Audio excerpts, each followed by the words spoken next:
or not. So maybe we should focus instead on other ways of solving crime, like community support, going after the big fish.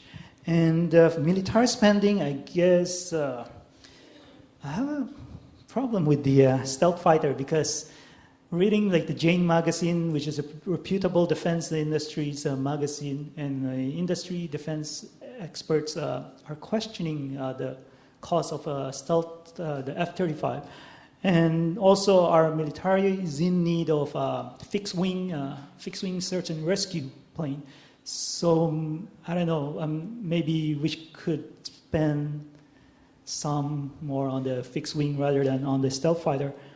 Plus also we're like, if we are going to be in Afghanistan, then we should see what type of weapons do we need to counter the insurgents there. So we could invest on innovations for companies that are looking at ways to counter the improvised explosive device that are widely used at Afghanistan. And there are companies that are researching those kind of ways to counter them. So maybe we can invest some of money there too.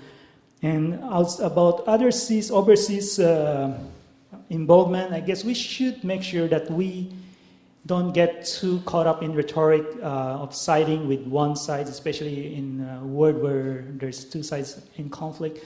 But we should remain as a voice of reason, like to keep our credibility if we might be called upon to provide a mediation. Let's get some facts going here about the long gun registry. When it was set up, it cost $1 billion, and that was unconscionable. I'm the first one to admit it. It was poorly set up, but that's done. We've done it. The RCMP now have estimated that the cost of the long gun registry to have it in place is $4.1 million a year. That's a lot less than a 72-hour meeting, isn't it, folks? Police use the long gun registry 13,000 times a day. They've been able to use it to generate 7,000 statements used to convict criminals. Stephen Harper voted for it, in favor of it, twice it says. Twice. So he's changing his mind. But from our part, we do need that long gun registry. It's not costing us that much right now. We are suggesting improvements to it. My leader, Michael Ignatieff, has proposed the following reforms to improve the gun registry. First-time failures to register firearms would be treated as a simple, non-criminal ticketing offense instead of a criminal offense as they are currently. Fees for new licenses, renewals, and upgrades would be permanently eliminated. And the registration process, especially the forms, would be streamlined to make registration as easy as possible. What did Bill Blair, president of the Canadian Association of Chiefs of Police, say? It is not a matter of ideology, it's just a matter of public safety. It's just a matter of officer safety. We need to help politicians understand that this is a tool that we need, that we use every day. And if you take it away from us, you are diminishing our capacity to keep our communities safe. We register our cars and they cause a lot more damage. So yes, we need to register dangerous weapons, but we can do it in a way where we consult broadly for an efficient system. And we would make, as a Green government, Green MPs, improvements based on these consultations. Again, going back to participatory democracy. In terms of Afghanistan and now Libya, where Canada seems to be moving farther and further away from our traditional role as peacekeepers, we need to contribute to a peaceful solution in these areas. We need to refocus the Canadian mission in Afghanistan to poverty alleviation. So much crime and so much violence is based on poverty. And we see the rich getting richer and the poor getting poorer.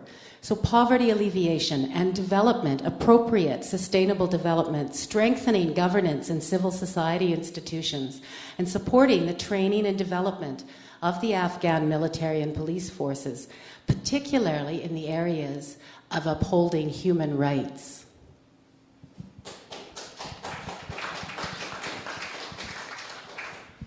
I think that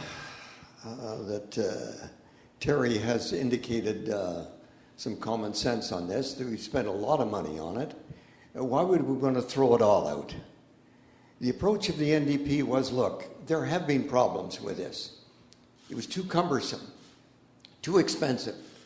Let's fix it.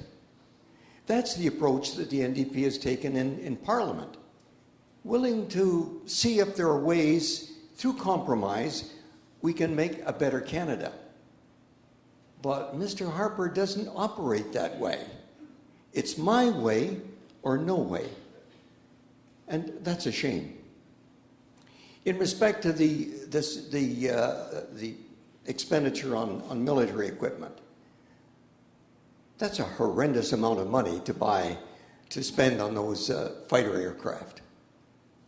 And I think really that we should be spending more money on supply aircraft that will be positioned to rescue people from flooding, more helicopters, more craft that can take people in the case of emergencies from places where there's floods or pending earthquakes or fires or whatever.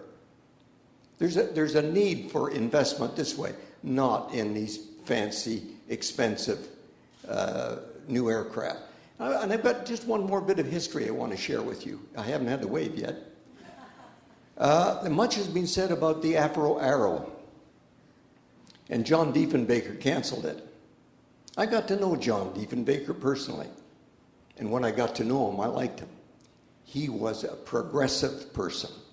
He was a progressive conservative, not like this bunch they've got now. And John Diefenbaker canceled the Afro Arrow, I think, because he saw that this was going to be the cornerstone of an arms industry in Canada. And I think old Dief was really basically a pacifist. And I understand his position on that. With regards to the long gun registry, it just so happens that our party leader, Mr. Jim Nadiak, owns the largest hunting and fishing outfitting store in all of the Maritimes, located in King's Hants in Nova Scotia. And our position, after doing a considerable amount of research on this particular subject, is that we would want to see the long gun registry thrown out. We feel that it's a total waste of money. And the reality is, folks, and law enforcement agents can verify this, that criminals don't register their weapons. They don't register their guns. So the reality is it's only legitimate hunters and farmers who own guns who have to now are forced to register their guns, and these are law-abiding citizens that are being penalized at this tremendous expenditure. The reality is that guns don't kill people. People kill people. So the reality is that we have to make sure that we understand things. Sure, when they get access to guns, that it can make the job of killing that much easier if that's what's in their heart. We got to change the hearts of people. That's what it's all about. And so it's a big job. Obviously, it's not going to happen overnight. It requires education. It requires a great deal of effort from all political parties, not just being adversarial about the issue, but working together to come to a common ground and a position of consensus. With regards to our military serving in peacekeeping missions abroad, we need to make sure that we provide for them the tools. That if we're expecting them to do a good job for us, we have to provide them with the tools, with the equipment to get the job done. Many fine men and women have put their lives on the line for our country to preserve our democracy. And if we're expecting them to do a good job in peacekeeping efforts, if we're looking at them being great ambassadors for our country, we need to have them be equipped to do the job. And our men and women in uniform are doing a fabulous job overall in educating and providing education for women in Islamic countries, especially Afghanistan, and for female children. Thank you very much.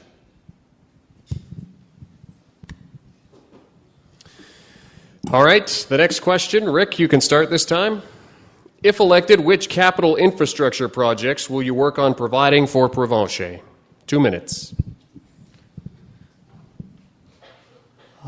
I'll invest in more like the infrastructure on roads, and because a lot of areas in Provencher, when you go around, there are lots of potholes, and And I guess by improving the road conditions, you'll also be attracting, improving, build more infrastructure to support tourism on the local areas.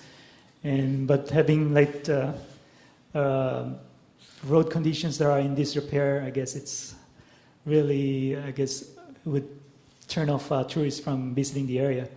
So I guess infrastructure is one thing, and also I would like to see more funding or agreed funding, except maybe the 1% of fuel tax. I'm just giving an example, for more predictability for the local municipalities, so that they know that they're going to get funding next year. They don't have to lobby a higher level of government, and so they can get know they can depend on funding for the next years. Thanks.